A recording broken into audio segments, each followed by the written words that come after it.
jumlah rakaat. 2 atau 3, 3 atau 4 ini. Ambil yang sedikit. Ragu 2 atau 3, ambil yang 2 walaupun sudah 3. 3 atau 4, ambil yang 3 walaupun sudah 4. Nanti sebelum salam, lakukan sujud sahwi 2 kali. Apa dibaca dalam sujud sahwi? Tidak ada hadis bacaan Rasulullah. Tapi para ulama, termasuk Imam Syafi'i, mengatakan sunat kita baca subhana man la yanamu wa la yashu.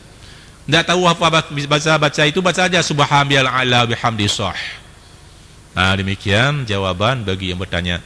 Namun dalam mazhab Syafi'i ada satu lagi tempat sujud sahwi, yaitu bila lupa membaca qunut pada salat subuh, disuruh sujud sahwi hanya dalam mazhab Syafi'i. Demikian saya jawab.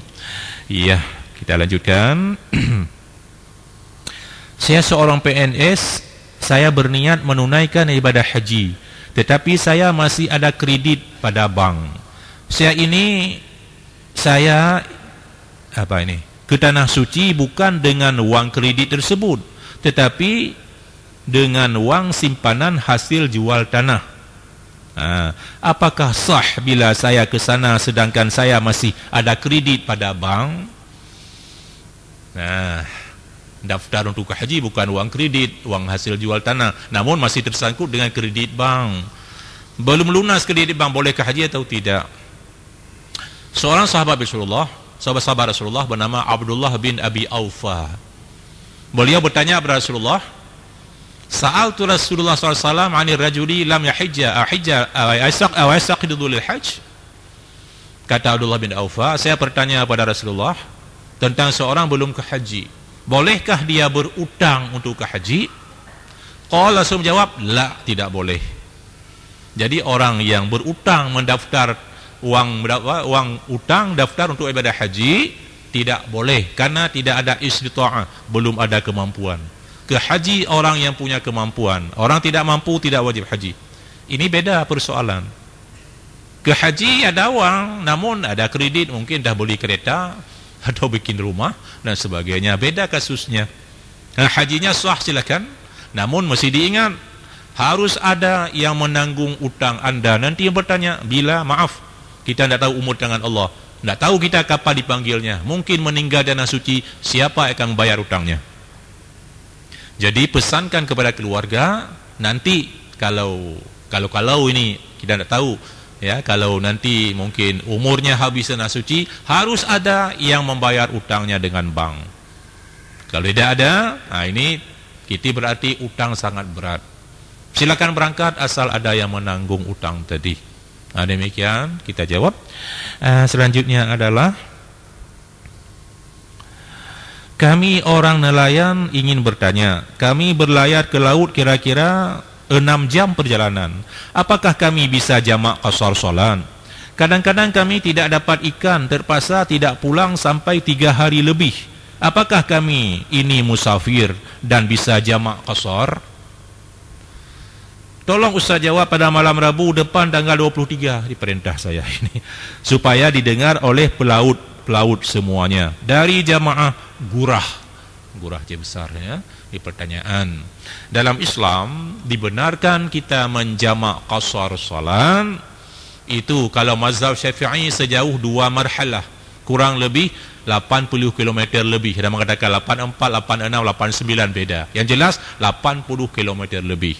Ini juga kalau perjalanan dari pantai lebih 80 km, dalam mazhab Syafi'i sudah dibenarkan.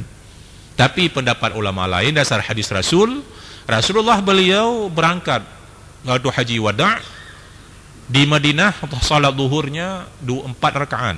Sampai di Bir Ali, Zulhulaifah, beliau salat asar 2 rakaat. Berarti beliau sudah mengqasar salat beliau.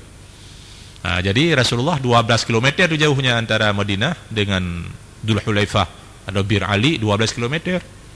Itu hadis Bukhari sahih, sudah dibenarkan. Jadi dengan demikian, kalau yakin untuk diqasar, jamak silakan. Kalau tidak yakin diqasar, tolong dijamak saja, sehingga memudahkan anda mencari nafkah.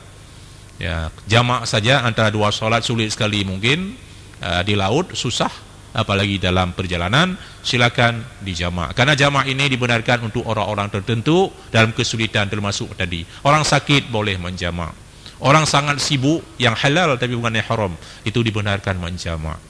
Dasar hadis Rasul Bukhari Muslim perawi, Rasulullah pernah menjamak salat beliau di Madinah, bukan karena hujan, bukan karena kesibukan, bukan karena bukan karena hujan.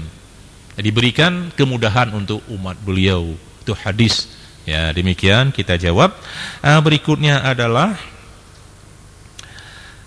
Gure kamu Tengku Syukri yang bahasa Aceh ni. Kamu para pendengar setia Halqah Maghrib, kamu ke mengtanyong kasus Ahmadiyah.